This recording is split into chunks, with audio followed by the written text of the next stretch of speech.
qaal qabsaday baraha bulshada maalmihii u dambeeyay oo lagu dabaaldegayay tayada dawada faytamiinka ah ee loo yaqaano multimaka ayaa lagu qabtay isutaga Imaaraadka Carabta. dawadan heerbalka ah ee loo yaqaano multimaka ayaa dawo ay aad u soo dhaweeyeen tayadeeda ragga guud ahaanba ku nool caalamkooda. waa faytamiin heerbala.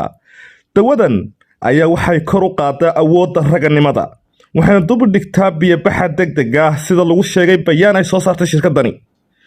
dawadan multimaka waxay u fiican tahay qanjirka ragga. dawadan heerbalka ayaa siyaadisa dareenka ragga iyo raganimada.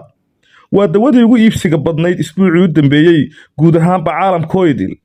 dawadan heerbalka ayaa suuqa waxa soo gelisay shirkadda Forever oo ay hormuud u tahay managerada shirkadda Sacdiye Xirsi oo ah gabar Soomaaliyeed oo ku nool waddankaas Mareykanka. dawadan heerbalka ee faytamiinka ayaa ragga isutaga Imaaraadka Carabta ay aad u mahadiyeen. dawadan haddii aad u baahato waxaad ka dalban kartaa linkigan hoose oo aad dalabkiisu u badan yahay saacadihii u dambeeyay. dawadan ayaa aad iyo aad loogu mahadiyay guud ahaanba caalamkooda. dawadan ayaa waxa aad u soo dhaweeyay guud ahaanba raggoodil kuwaasi oo ragnimadoodu ay daciiftay.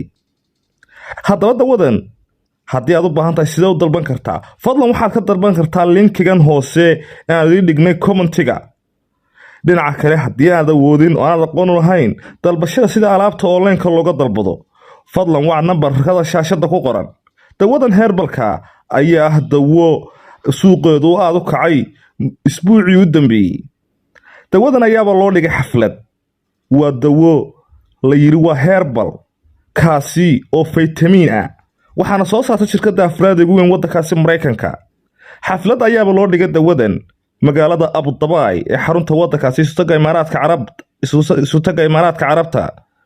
dawadan ayaa waxa hormuud u ahayd suuqeynteeda gabar Soomaaliyeed oo ku nool waddankaasi Mareykanka oo lagu magacaabo Sacdiye Xirsi ahna managerada shirkadani.